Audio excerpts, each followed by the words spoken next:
Hi, I'm Harry. I work here at the shop at the Bike Shed, and this is my custom Honda CB550 Four.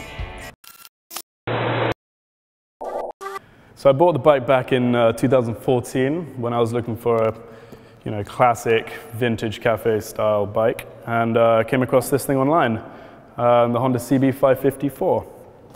This bike was originally imported into the States back in 1979, where someone must have used it for quite a bit. And then Robinson's Speedshop took it on over here in the UK, and they customized it into a Japanese brat style custom, which was basically the essence of what I was looking for. And that is the foundation of what you see here. So I've got 19-inch Firestone tires, the Deluxe Champion edition. I wanted that, sort of blacked out look, sort of military style-esque. So I've got fully anodized spokes and rims there. Anodized forks with the gaiters on, chopped front end fender here. The headlight, a lot of people ask, is a 7-inch flat style headlight. It's not stock. I wanted something a little set back than the original, and it works great because I've sort of put it into this little box here with the integrated LED. I'll show you the Daytona Speedo here. This is quite a nice addition. Now, a lot of people ask about the switches. These are just standard button push switches I found on eBay online, and they work great in this little box style here. Nothing fancy there, but they work. So you got left indicator, right indicator. The bar is a standard Renthal 7-inch bar, which we flipped upside down, and I capped off and put on these beautiful Rizoma bar end mirrors. So a little on the small side, but they work, especially around London commuting, which is great.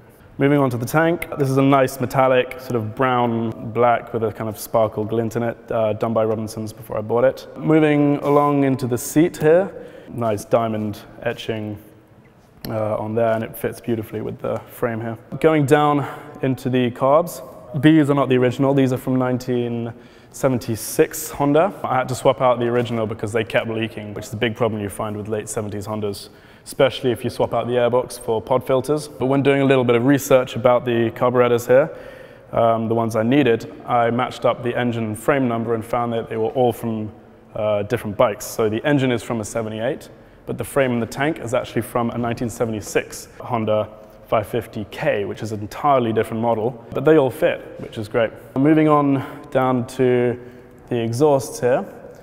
These are just standard heat wrap exhaust. The mufflers, I'll talk about a little bit about those later when I show you the sound, but these are just standard sort of cone end mufflers.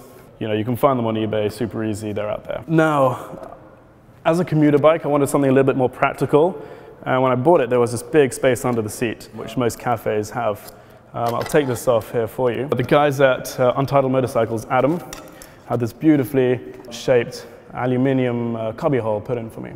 It keeps all my chains, Oxford Scream alarm lock, and a cover and spare reg plate, which is great. And all, tucks away neatly with just a little plate here. I also got a really neat Mallet toolkit, which just, ties really neatly here and easy to put around. Now the shocks, they are not stock. I had the shocks put in by Hagon.